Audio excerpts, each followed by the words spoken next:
AM 1450 Murfreesboro, FM 100.5 Smyrna, and online at WGNSradio.com. This is The Roundtable. A look at the news, views, politics, and people that are shaping Rutherford County. Welcome in. It's a beautiful Wednesday in Murfreesboro, and welcome into the Roundtable. Chip Walters here from Exit Realty, Bob Lamb & Associates, and the Blue Raider Network, and happy to say the TSSAA Network. And we're going to be talking high school sports here this hour and the upcoming 30th anniversary of Spring Fling that will be coming to Murfreesboro here in the next couple of weeks. It's creeping up on us. Matt Gillespie is here, Assistant Executive Director, TSSAA. Matt, how are you? I'm doing good, Chip. Thanks for having me. Appreciate it very much. Also, Mark Reeves, the Executive Director of TSSAA, joins us from the worldwide headquarters of TSSAA up in Hermitage, Tennessee. Mark, how are you doing this morning? Doing great, Chip. Thanks for having me. Appreciate it. Mark's going to be with us for one segment, so wanted to, kind of go a little heavy with some questions for Mark here in this first segment, and let him get back to the important work he's doing, getting ready for Spring Fling. But Mark, you're coming toward the end of year number one in that in the executive director seat, and I've heard basketball coaches talk for years that the biggest change in their career came in a span of 18 inches when they moved from assistant coach to head coach.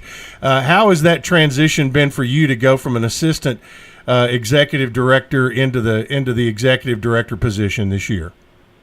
Well, Chip, it's certainly been quite a whirlwind, and when we reflect and we think about the fact that been sitting in this seat for coming up close to a year, it's hard for me to believe, to be quite honest. There's a lot going on, a lot of things to consider, and really I've spent the better part of this time just trying to get my brain around how we can build systems of support to help the schools and administrators, coaches, all those who are in the role of providing opportunities for kids. And so it's been a challenge. It's been rapid fire. I've used the analogy fire hose quite often, but it's been great. I've been honored and privileged to have this opportunity, and we have a wonderful staff, and that's the only reason I've been able to keep my head above water for because of folks like Matthew and others who are in our office working every day to try to get the work done. A year ago, Bernard Childers was sitting in this studio talking about his final month, basically, of being on the job, and the things that he reflected on were very much the same things. I think the first time I got a chance to talk to you on the air was down in Chattanooga at the Blue Cross Bowl, and the things that were important to you were the things that were important to him, and that seems to me over the years. I go back to the Gil Gideon days, back when I first started doing things with TSSAA, and through Mr. Carter and Bernard and now yourself, there are similar qualities in the people who have sat in that seat, but the priorities have never really changed. Yeah, I think that's true, Chip, and I think that's just the nature of those who have been entrenched in the world of education-based athletics. That was the case for all the previous executive directors. That's the case with me, and I think you'll see the same in the future. Where the people who have led the organization have been those who share that common passion for kids and for providing these opportunities for education, and how they, it's a unique model here in the United States and what we do, and where the athletic programs are so deeply entrenched into the academic piece and experience for what kids are given the opportunity to participate in. And for those of us who've made a career out of that, it's been an incredible blessing. But yeah, I think that just comes from our love for education, our love for athletics, and how those two, come together. And I think if you look back at the history and those who have led, that's their backgrounds. That's what you see, and that's probably what you'll see many years down the road. Well, with Spring Fling coming up, it is the largest event of the year on the TSSAA calendar, with about 4,000 athletes coming to Murfreesboro, and it also is a celebration of the end of the school year. And from where we stand right now, when you think about it, is there kind of a state of the union of TSSAA and high school sports across the state, or a health report on where we are right now? Well, I think we're thriving here in Tennessee, and I think Spring Fling is it is kind of a signature event, a celebration of all things that are good, and the opportunities that we provide. And when you look at what we do with that event, that is unique. You don't see another state in the country that's doing anything quite like what we've been blessed to do through, our partnerships with the schools that are involved in helping hosting the events, Murfreesboro, the community itself, and others who have hosted in the past, going back to Chattanooga and Memphis. We've just been blessed to form those kind of partnerships, and it's those partnerships and relationships that have enabled the organization as a whole to thrive. When you look at the number of member schools that we have, 960 some odd member schools at both the middle school and the high school level, we're providing opportunities that are very unique because of the nature of how we've been able to cultivate these relationships at all levels. So we're only as strong as our people. That's as a staff internally. That's externally when we look at our member schools and these different communities where we're going to host to have these activities and hosting championships. And those relationships are strong right now. We're aligned with people who have that same vision that we have in providing these experiences and opportunities that are memorable for kids. So as long as that's the case, then I think the future is bright for TSSAA. What are the biggest challenges right now? And one of the most visible things is officiating and finding as many quality officials to officiate, in particular in football, because I know you went to a model a year ago where people were having to play Thursday night games because the pool of officials had gotten a bit thin. Well, and that's definitely one of the challenges. It's really, that's kind of a bandwidth problem. There's got to be people that are there to serve in roles that it takes to orchestrate activities, and officials are a big piece of that.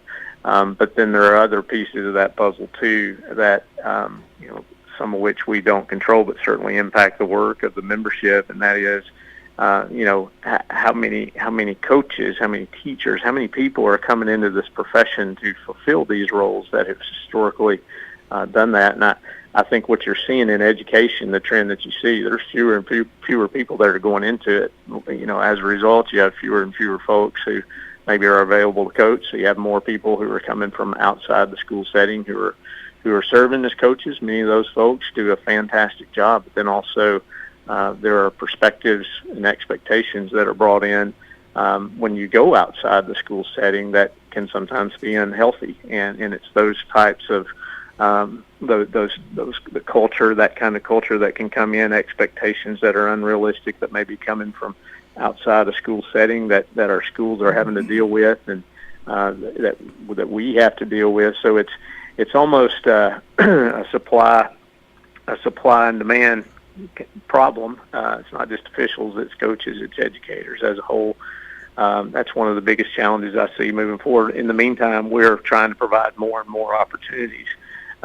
So everybody's getting stretched. One of the two big terms in college athletics right now are transfer portal and NIL, and that has, as does most things that start in the pros and trickle down to college, end up trickling down into high schools and middle schools. and the the NIL, name, image, and likeness, that has that the state legislature had to deal with that. And what was TSSAA's position on where that, on how to try to put some guidelines, guardrails, or are there any at this point for the high school level?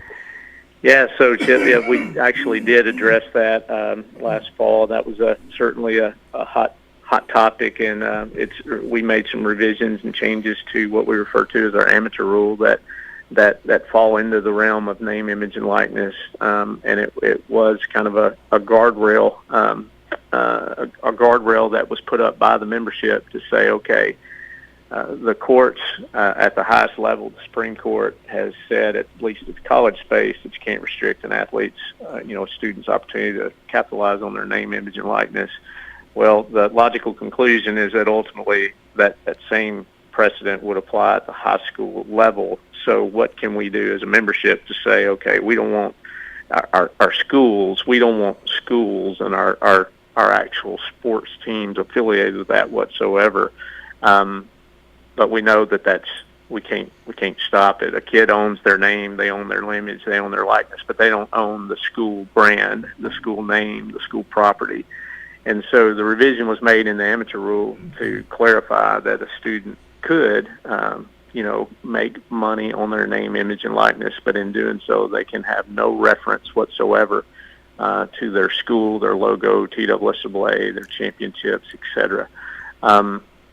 This came as a result of some eligibility issues that we were presented with, where an interpretation or decision would have to be made. And this fall, when we posed this question to our membership, 90% of them were in favor of putting these guardrails up and separating the school from any opportunities that these kids may have. But if they, have an opportunity to make some money independent of their school, if they're given, hitting lessons or something like that to a seventh grader and making some money on it, we don't want to restrict that.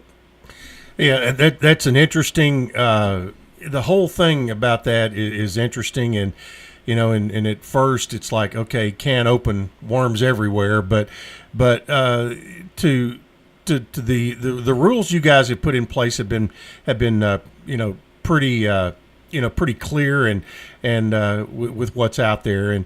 But anyway, in our last couple of minutes here, let's turn back to what's going to be happening here in a couple of weeks, and being here in Murfreesboro,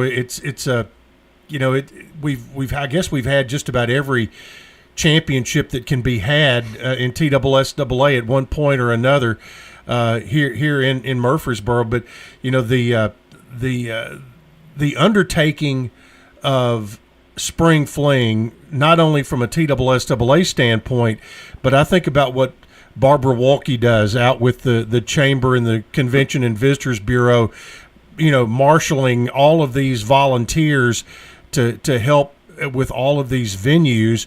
It is quite an undertaking here, and something that this city and this county can really be proud of. Oh my goodness, absolutely, Chip. And you mentioned Barbara and her team. We've had a number of states over the years that have inquired. Matthew could speak to this as well. That about how do you pull it off? Can we come see it? Can we come visit? We've had some states, other state associations that have done that.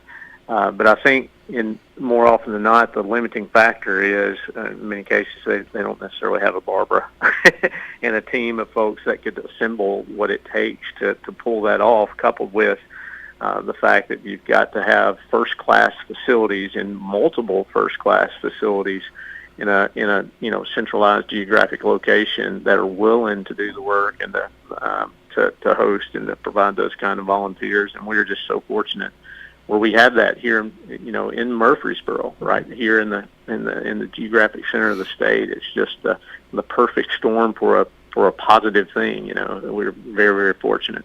Yeah, it'll be coming up, and Wilson Central hosts some baseball out there, and everything else though is right in the middle of Rutherford County, and the pandemic in 2020 kind of threw everybody for a bit of a loop, but things have bounced back strongly and expected again. The one thing I would ask out of you, Mark, this year at Spring Fling is let's not have that Thursday full of rain that we had a year ago. Man, no kidding. If there was any control that we'd have whatsoever on any one thing, that would probably be it right now, is to wish away that rain. So but we were able to plug through it, but man, it'd be nice to not have that same kind of experience this year. Well, hey man, look forward to seeing you in a couple of weeks, and thanks for coming on this morning. And Matthew and I here for the next 40 minutes, we're going to dive deeply into Spring Fling and talk about that. But you have a good day, and we'll see you in a couple of weeks.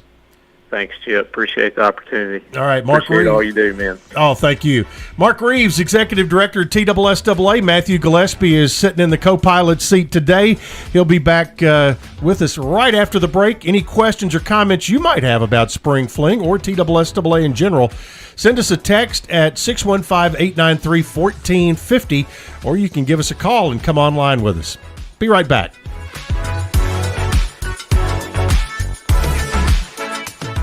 I'm Rodney French from French's Shoes and Boots in Murfreesboro. I'd like to invite you over to our hometown store, 1837 South Church Street. French's Shoes and Boots has been serving Rutherford County with the best selection of work boots, western boots, and a great selection of shoes and accessories. Our bargain room is full of famous brand shoes and boots up to 90% off mall prices. Brands like Clark's, Merrill, Justin, and Ariat. Tons of shoes and tons of brands, all at super great prices. French's Shoes and Boots. 1837 South Church Street in Murfreesboro.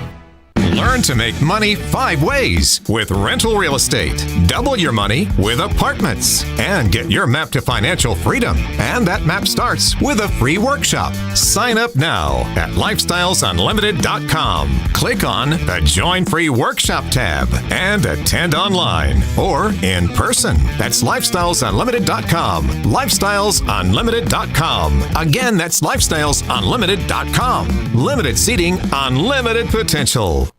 We're at Adams Place talking with Lee Davenport. So I plan to come to Adams Place. I think they're great. Claire's wonderful. Marie's great. They've all been good to me. If a friend asked you, where's the best place to live, what would you tell them? Adams Place. This is the best. Hi, this is Terry Deal at Adams Place. Call me for more information about Adams Place, located at 1927 Memorial Boulevard, across from Walmart. Woodbury Road Baptist Church invites you to worship with us this Sunday morning at 10:45. If you can't make it in person, listen to WGNS Sunday morning at 10:15.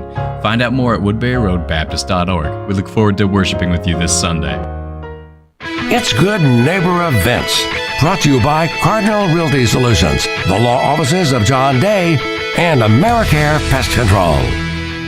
CardinalRealtySolutions.com. We've had multiple offers, and it got sold thanks to Cardinal Realty Solutions. Your real estate experts based in Murfreesboro, but able to serve you throughout Middle Tennessee. Cardinal, like the bird, RealtySolutions.com. May is National Stroke Month. WGNS encourages you to learn the warning signs of a stroke with the acronym FAST. F is the face is drooping. A is arms weakness. S is speech difficulty, and T, time to call 911. Remember, FAST can save your life if you're having a stroke. Big weekend ahead. The 9th Annual Borough Barbecue is over at Oakland's Mansion this weekend. Don't miss it. It's a Kansas City barbecue-sanctioned event, and that includes the Dr. George Smith Barbecue Brawl. The 9th Annual Borough Barbecue Festival at Oakland's Mansion this weekend. The Red Cross is still critically low on blood, so please give the gift of life at the Red Cross. Here in Murfreesboro, the Red Cross is at 501 Memorial Boulevard. Phone 1-800-RED-CROSS and make an appointment to give blood for a time that fits your schedule. Don't miss the Master Gardener's Plant Swap this Saturday from 9 to 11 over at the Lane Agri Park. The those are WGNS Good Neighbor events. Good neighbor weather. We'll see mostly sunny skies here this afternoon with a high in the upper 80s. Northeast winds at 5 to 10 miles per hour. Tonight, mostly cloudy, a low near 63. I'm meteorologist Jennifer Wojcicki on News Radio WGNS. Currently, it's 65. WGNS is powered by Middle Tennessee Electric. MTE's Drive EV program has resources for members who would like to learn more about all aspects of EVs. MTE is developing programs and educational materials to answer member questions. Learn more at driveev.com. This is the Roundtable from News Radio WGNS on FM 101.9 and AM 1450 Murfreesboro, FM 100.5 Smyrna, and worldwide at WGNSradio.com. Welcome back into the Roundtable for this Wednesday. Matt Gillespie from TSSAA, Assistant Executive Director, joins us and to talk about Spring Fling, which is coming up in, is it 2 weeks? 2 weeks. 2 weeks from yesterday, right? Correct. Yeah. So 2 weeks from yesterday, it all gets underway, and at sites throughout Rutherford County, plus Wilson Central, as we mentioned when Mark Reeves was on the executive director. This is the 30th year that TSSAA has put on this event in one form or another. Yeah, it started in '94, I think, in Chattanooga. We had a 9-year run there. Went to Memphis for 3 years, and it's been in Murfreesboro ever since. So the 18th consecutive year we've been in Murfreesboro. Of course, you take away the COVID year when it didn't happen. 17th event. 17th event. But 18 years. Yeah, so the longest run of any Spring Fling host, certainly, by Murfreesboro. Well, and when you go back and you think, because this is, as Mark mentioned, there is no other state in the union that has an event like this for spring sports championships. And anytime I talk about this, I have to bring up Dean Hayes, because he and Ronnie Carter had been talking. They weren't the only ones that were involved. Merrill Eckstein, who was out of Chattanooga, Ronnie Carter and Dean Hayes were really the three heads that got together to pull this off. And Coach Hayes, who will be finally inducted into the Ohio Valley Conference Hall of Fame here in about a month or less. He brought up the idea of when the OVC had what they called their Spring Sports Carnival, and that morphed into what became Spring Fling. Yeah, it's that story's, I guess, when everybody talks about the history of it, you always hear back to Mr. Carter and Coach Hayes, and they were very close. I mean, their relationship goes back many, many years.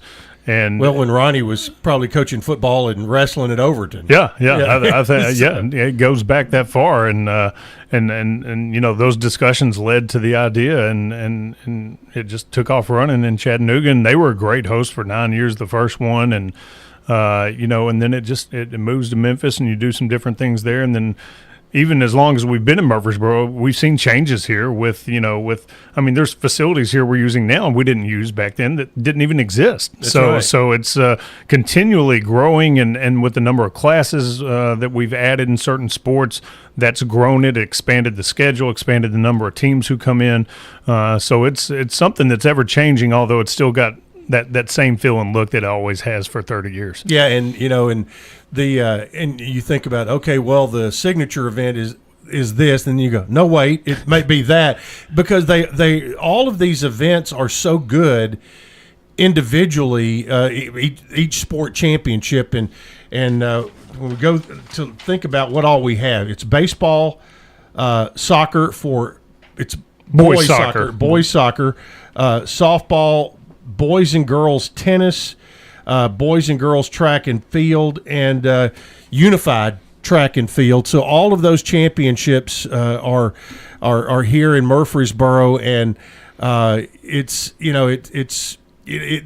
such a synergy and a level of energy in town all week, because I think that number is somewhere close about 4,000 high school athletes will be in town during that week, and that does not count moms, dads, grandmas, grandpas, sisters, brothers, aunts and uncles, cousins, and just fans of those schools. It is an unbelievable week. It is. It's when you add all those people up. If you live in Murfreesboro, you know the week of Spring Fling. It's not easy to get around because you add all those people up and going to restaurants and all the hotels are filled. And make sure you buy your groceries on Sunday before it starts. Act like snow's coming in. Yeah, that's how you need to prepare. But it's it's unique and it fills the city up. But it's like you said. I mean, every event itself stands alone as a truly special event. I've been over at baseball for the championships, as you have many years helping us with the broadcast, and you can hear the roars from the track and field stadium, which is awesome. Yeah, it's unbelievable. And so I've had people say, well, I'm going over to baseball today, but I'm also going to pop over to track and field. And that's the other unique part about Spring Fling is people can bounce. So a lot of people will come and you'll see the tennis team from School A will go over and support their softball team that's playing maybe when they're not playing, and vice versa, and things like that. So you'll see a lot of parents who maybe are supporting their baseball team that never would go watch the soccer team, but hey, they're playing at 5 o'clock and we don't have anything going on. We're going to go over there and watch them and support them. So you see a lot of that, and it really creates a unique atmosphere and the support and the school spirit there. It's really neat. Well, you think about when you get down and we talk about athletic facilities and the soccer tournament being played out at Richard Siegel Park, it's all in one location. You have softball at McKnight Park and Starplex, and it's all right there. You can come park and walk around and watch every game. You've got tennis out at the Adams Tennis Complex, which is as good as it gets in the entire country. And now baseball, which has its tentacles, it starts all over the county, but I'm excited that it's all the championship games are going to be back at Reese Smith Field this year, which, and a tip of the hat to every high school that hosts those first round all the way up to just before the championships. They do a terrific job of hosting. They all take a great deal of pride in having their fields ready, and they are the lifeblood of how this baseball tournament gets done. But there is something about having back-to-back-to-back championship games in the same stadium with an energy level that is, there's nothing quite like it. No, I agree. It's and you look back at the crowds that'll come into to Reese Smith Field, and you look back at some of the former student athletes. I think I'd sent you a message when all the Braves fans are talking about Spencer Strider. Well, he pitched in our championship 5 years ago. And you look back at some of the names of the kids who've gone on, and it's not just baseball, but no, baseball's special, and it's good to have it back at Reese Smith Field, and it's a great 2 days there with Division II on Thursday and Division I. Now we've got 4 championships, so it'll be a little bit longer day, but hey, 4 baseball games, I wouldn't complain about that. Yeah. I'll watch 4 baseball games all day long. Exactly, and it all.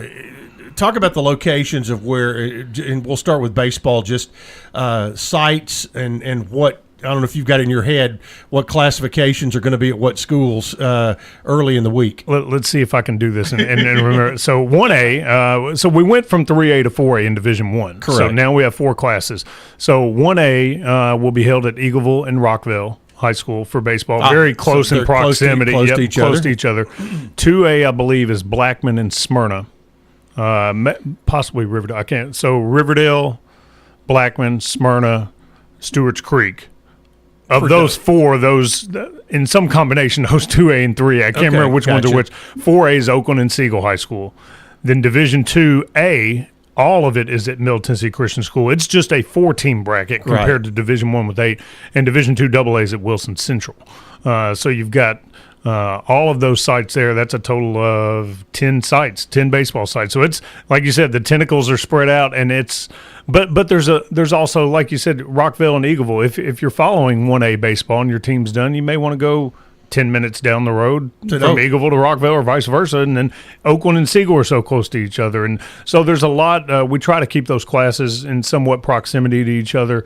And you talk about people showcasing the fields and the facilities we got here. It's not just the Adams Tennis Complex and things. The high school facilities in Rutherford County are, you can argue, second to none. I mean, and I'm telling you, I promise you, they might not admit it, but they try to outdo each other. Oh yeah, when they come in here, and when TSSAA comes in, they want people leaving there saying, "Man, that field looked perfect." Yes, and they're working on it. If they're not in region tournament play right now, they're working to keep that field just right for TSSAA. They put their best foot forward, and it goes back to a lot of the stuff we talked about with the number of volunteers that you get and things like that throughout the county. But there's a lot of work these schools do in hosting these events, and it's a nice fundraiser for them. They get some parking money and their concessions and things like that to help their baseball program or whatever they're hosting. But yeah, to showcase their facility and the pride they take in it, it really, they want to leave a lasting memory for whoever is coming in and visiting their field. Now, is track and field moving back to middle? It's back in middle, It's yes. back at It middle. was last year. Oh, that's right. Yes. That's right. Baseball just was not back last year. Correct. And this go back to 2020 again, when there was no when the pandemic, there was no spring fling. 2021. It was back, but MTSU was not allowing outside events back on campus up until about a week later when that directive ran out. So it was, which was, it is what it is. But Rockvale stepped up and hosted the track and field event, and that's when all the baseball fields, which were already in use for the preliminaries, they just added a day, and you had 3, 4, 5. You had 5 different championship sites, and from that just kind of moved on as it was going. But for you guys, as because you, from a media standpoint, and putting those live video streams out there, that became a challenge that had to be dealt with. It did create a challenge, and it kind of goes back to what a lot of people like about spring fling, and people said, well, why don't you do baseball this week and softball another week and this and that? Well, part of it is bringing so many people together in the same week, and it adds to coverage of what so many refer to as quote-unquote minor sports or Olympic sports that don't get the coverage that basketball and football might get. Well, you bring them into one week, and it amps that coverage up. And I think we see that in the media, and it was a challenge with baseball, and you had all those championship events at one site, and so a media guy could be, hey, I got a 1A and a 2A team I'm covering, I'm just going to be here. Well, right. And when we had to move them and shift, then they had to make a choice. Well, I got a 1A team over here at this field and a 2A team at this field, and they're playing at the same time.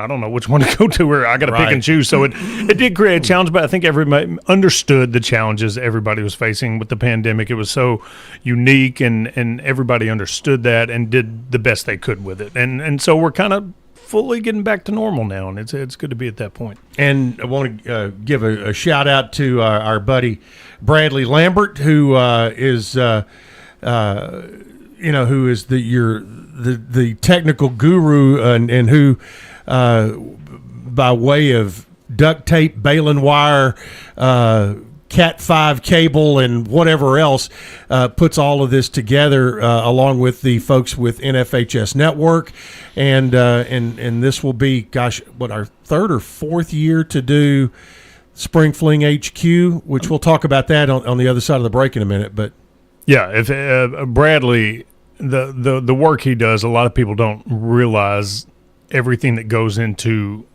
what is done to get this coverage possible, and as much information out there, whether it's our website, whether it's the network. Last year, he was the mastermind behind getting we streamed every single softball game last year. Our goal this year is to also stream on top of every softball game, every baseball game, and we can talk more details about that after the break. But that's a unique step we're taking as well with the network. So we're trying to put as much coverage in as many ways people can follow this, whether it's scoreboard updates, Spring Fling HQ with everything you do with Bradley there at headquarters, to video streams that are possible, following on Game Changer. There's so many different ways you can follow it if you can't be here. Of course, we'd love everybody to be here, but even when they are here, they still find they use a lot of those resources to follow it as well. Yeah, we did get a text question. It was about something we were talking about at the time. Will baseball championships ever go back to MTSU? And ever is this year. That's right. So it will be there, and that will be on Thursday of Spring Fling will be the Division II championships, and on Friday will be the Division I or public school championships, and that will be 4 games on Friday, and each game will be a winner-take-all for a championship. On Thursday, you could have if games if the team out of the losers bracket comes back to win. We'll go ahead and take a break right now and be back to dive into some of the minutia of what's coming up for Spring Fling 30 here in Murfreesboro in just a couple of weeks.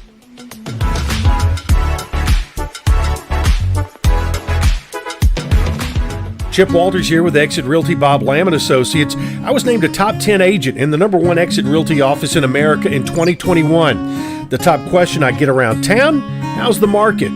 Good question. And the answer's changed a few times this year alone. I'd like to know what you've heard and share some solid data we have. Give me a call and let's have a cup of coffee and take a look at what's happening in your neighborhood. All my contact info is right on my website, choosechip.net. I'm Chip Walters with Exit Realty Bob Lamb & Associates. Dust off your walking shoes and help raise donations for homeless veterans. Join the Murfreesboro VA for the VA 2K Walk and Roll Wednesday, May 17th from 11 a.m. to 1 p.m. Registration's free, and donations like new clothes and hygiene products can be dropped off during the race. Get fit for a great cause and help out homeless veterans at the VA 2K Walk and Roll on Wednesday, May 17th. VA 2K Walk and Roll, May 17th at the Murfreesboro VA, 11 to 1. Here at Bud's Tire, we make buying Michelin tires simpler. I'm Allison Mitchell with Bud's Tire Pros. We offer a straightforward approach to service, including nationwide warranties with every purchase. Stop in today to see our full lineup of Michelin and BF Goodrich tires. For whatever you drive, Michelin and BF Goodrich have a tire to fit any need. Bud's Tire Pros, hassle-free, guaranteed. We're located on East Main Street, exactly 3 miles from the town square, 1 mile past Rutherford Boulevard. Visit us online at budstireprostn.com. We're visiting with Jennifer Sanchez, manager of Steered Straight 2 Furniture and Thrift at 1007 Dr. Martin Luther King Jr. Boulevard. You're not just walking into just a big warehouse. You're walking into rooms. We've got a media room. We've got a boutique room. We've got a vintage room, a furniture area, kitchen, all that. Steered Straight 2 Furniture and Thrift. Every day you go in there, I promise you it's changing. Steered Straight 2 Furniture and Thrift, 1007 Dr. Martin Luther King Jr. Boulevard. Online at steeredstraightthriftstore.org.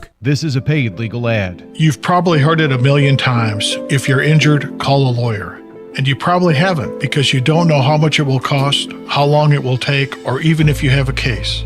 At the law offices of John Day, we provide a free initial consultation because we understand that folks don't want to pay a lawyer only to find out they don't have a case. If you think we can help, we do so on a contingency basis, which means we only get paid if you do. Seriously injured? Call me, John Day. This is the Roundtable from News Radio WGNS on FM 101.9 and AM 1450 Murfreesboro, FM 100.5 Smyrna, and worldwide at WGNSradio.com.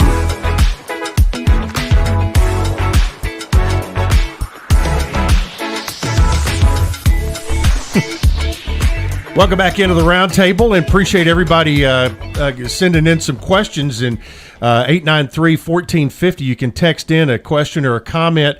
And we got during the break is how many total events take place at Spring Fling. Well, the aforementioned Bradley Lambert is on that, and the initial answer we'll give you is a lot. A lot. I think that's a safe answer. And he's going to try to get us a number. But you think about, you go through all the brackets in baseball. So there's 6 different. You've got 4 8-team double elimination brackets. Mm-hmm. You've got 2 4-team double elimination brackets. Same for softball. Then you've got all the soccer matches. You've got tennis doubles, tennis individuals, tennis team. So yeah, and then you throw in track and field, and all the events there. So it's. I wish I could say anything more than a lot, but it's a lot. Yeah, and we did used to have. We kind of discussed off air. We used to have a number that was we used in kind of our spring fling fact sheet, info sheet, things like that. But yeah, it's a big number, and it's grown as we mentioned earlier in the year with the number of classes you add, and that's more brackets, more teams, things like that.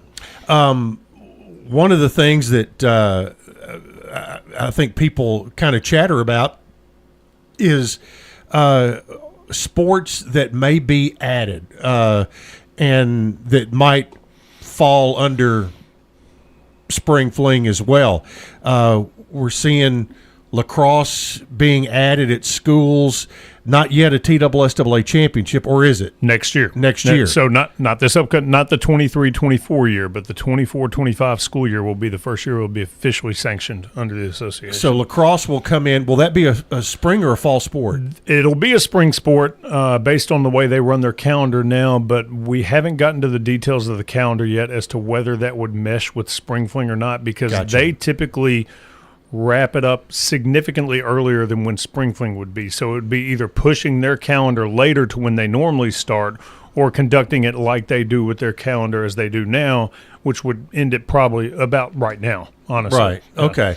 Now the other, and it's on the girls' side, flag football, and Williamson County, Davidson County have had it. Thanks to the Tennessee Titans, who have basically underwritten what is. I don't want to say it's an experiment, but it kind of has been a little bit of a pilot program, I guess you could say. And I know Alabama has they have championships in Alabama for it, but there seems to be some a good bit of interest in seeing how that's going to grow. There's a lot of interest. I think with the support of the Titans, we got a great relationship with their organization, going back to Mr. Football and everything they do with other stuff and sportsmanship initiatives with us, but. Their work with this and with us, it looks like it's a slow expansion, but it's quicker than you can imagine. I think next year you can see even more counties. There's not a lot of cost to it. No, there's not. From an equipment standpoint. Yeah, from an equipment standpoint, there's not. And when they do it in the time of the year, it seems to work well. And doing it right about now. I mean, in the previous month or two, it's not a long season. The games are fairly quick. They're obviously flag football's a lot different than played at Floyd Stadium. Play your finals there. Just add on to spring fling. Yeah. So personally, as a Rutherford County resident, I'd love to see Rutherford County at it. I know there's been some discussions there. Don't want to put any pressure on them but it I think it'd be a great place to add, because I think a lot of people compare Rutherford and Williamson with the number of schools, the number of people, the competitive nature of the schools who are involved in athletics and things like that. And just the competitive nature of the two counties. Yeah, exactly. But not just there. You've got Montgomery County and other areas, and I think it's in the Middle Tennessee area, obviously, which makes sense because of the Titans. But how quickly does it spread and grow beyond that? And I think we'll see it grow quicker than we imagine. Well, and another one like that has professional backing is hockey, and the Predators have backed youth hockey. That's a huge thing for them to grow their own fan base. But and they have put together a championship, a high school championship of their own. Is any chance of TSSAA getting in that pool with the Preds and those other schools? I think there's always would never say there's no chance, but they've certainly run that. And another one, not to segue, but swimming is a sport that's been around forever, competitive swimming at the high school level, and they have their own championships, own organization. They've never really approached us. I think they're comfortable with the way they run their state organization. And maybe compare that to hockey, and of course, it's even younger than some of the other sports we just talked about. I think there's a lot of challenges there with maybe ice availability, the number of rinks you've got. But we're certainly open to any conversation, Yeah. and it starts at the grassroots level with our member schools. Is this something they want to propose? That, hey, we're doing this. We feel it needs to be a TSSAA sport. Yeah. We'd certainly be open to those conversations, but haven't heard much of a push from the hockey standpoint. I think the two we talked about already. Obviously, lacrosse is right around the corner. Girls flag football. Those are the two on the horizon. Yeah, for sure. and it just gives it's more opportunities for kids. Yes, and absolutely. That's what it is. Do want to give you some spectator information. $12 a day. A day ticket gets you into any venue, whether it's tennis, soccer, softball, baseball, track. Your one purchase ticket gets you into any venue. $12 a day in advance if you go to gofan.com. $15 a day if you purchase at the gate.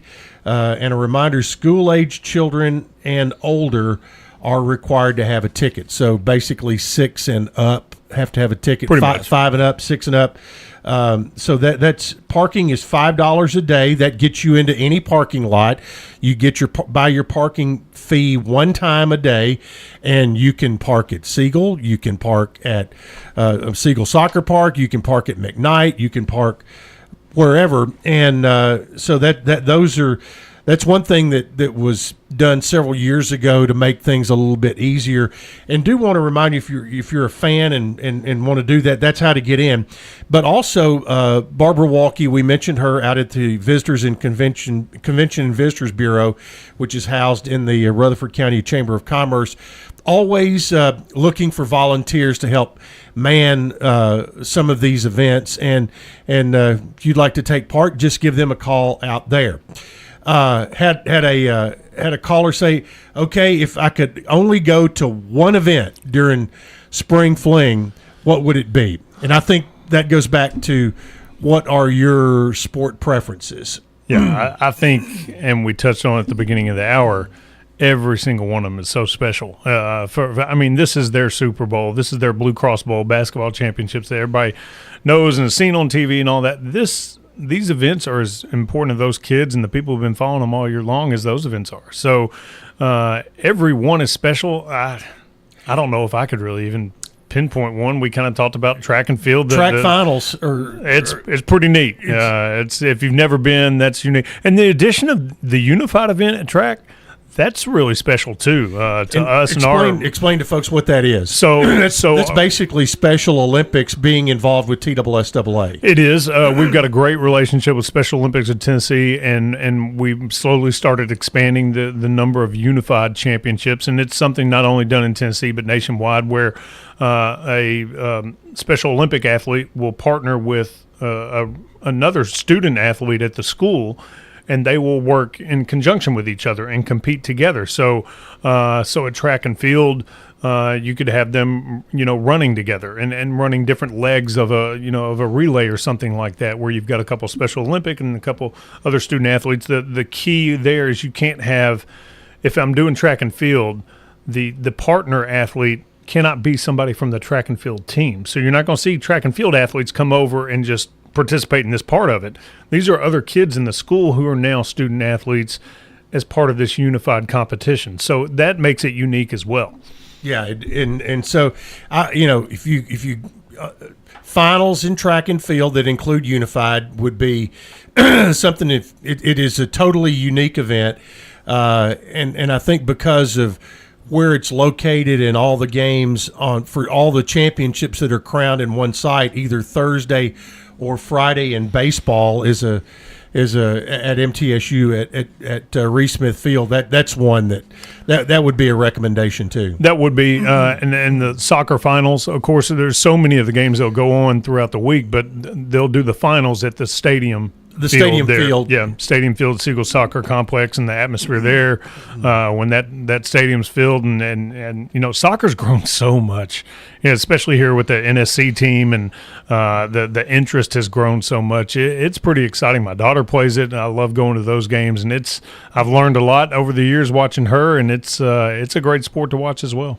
Had a question come in. The baseball postseason format has changed a little bit this year, and as a matter of fact, this week, all of the teams that are involved in the region tournament are experiencing that. thoughts on the changes and kind of give folks an idea of what changes were made. Yeah, so this was something I think has been talked about for years, and everybody's got their own idea of what the perfect plan is and things like that. The old format was exactly like you see the basketball postseason, and that, with the exception of you send 2 teams from the district to the region, then everything single elimination, first round region, which is semifinals. Region, of course, the championship you could lose, and you travel for sectional and vice versa. But it came down to a 1-game sectional. So a lot of people would complain that, well, the best teams, full teams, are not getting to the state championship because this one team has just that one unbelievable pitcher that can beat anybody. Well, they don't have the good 2 and 3 pitcher, things like that. You would hear that.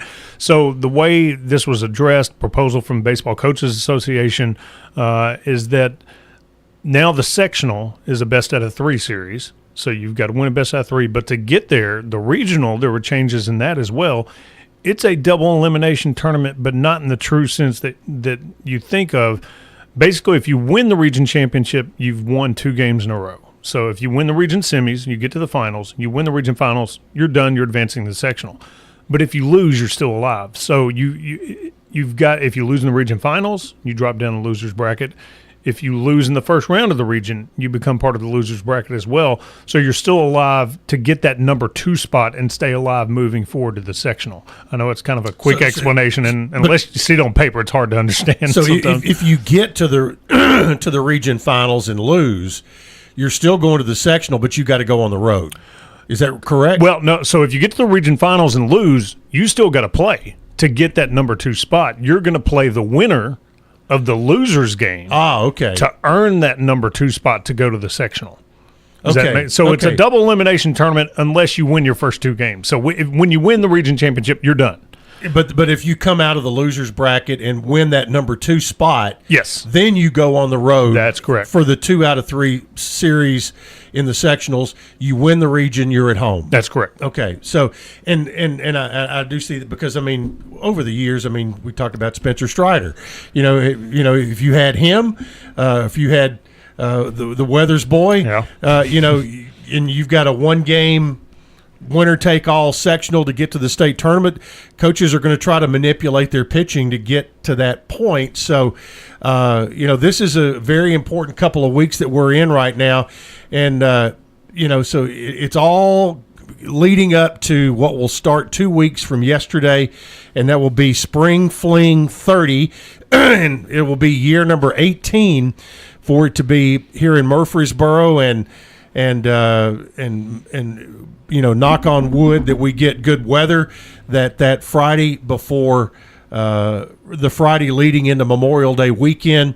About 7 o'clock that night, everybody kind of sits back, has a cold soft drink, and says, "Wow, what a week that was!" All right. Oh, here's the answer to the question: how many events? Okay, baseball. There will be 66 games played.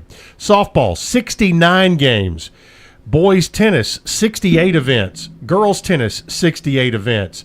Soccer, 27. Track and field, 90 events. Unified track, 4 events. So give or take a handful due to if games in baseball and softball. 392 events will take place during the 5 days of Spring Fling. It's a lot of athletics to watch. Wow. Yeah, so those are the numbers from last year. So obviously with some if games and double elimination brackets, things like that, it could fluctuate, give or take a few numbers. But yeah, close to 400. That's a lot. Well, between now and then, do you kind of bank up some sleep, because they can be long days, and last year y'all had some unbelievably long days and conversations that were held over in corners of the headquarters, just trying to figure out after that rain day how everything was going to pop up. Okay, we got about a minute to go. WGNS will be home for Spring Fling HQ again, which is our Sports Center style radio program that will go all day long, starting on Wednesday or Tuesday. Starting on Tuesday afternoon, and then all day Wednesday, all day Thursday. It will continually keep you up to date. We'll get reports from different sites around the county. We will have interviews, and it's something that you can hear here on WGNS and also on the TSSAAsports.com website. Yeah, it's a unique thing we started a few years ago. Thanks to you, Chip, for everything you've done. You've been a part of it from the beginning, and it's just kind of like what you said. It's a Sports Center style. I mean, if you don't want to click and try to dig through the website and find your stuff, just listen to Spring Fling HQ and you will get the updates.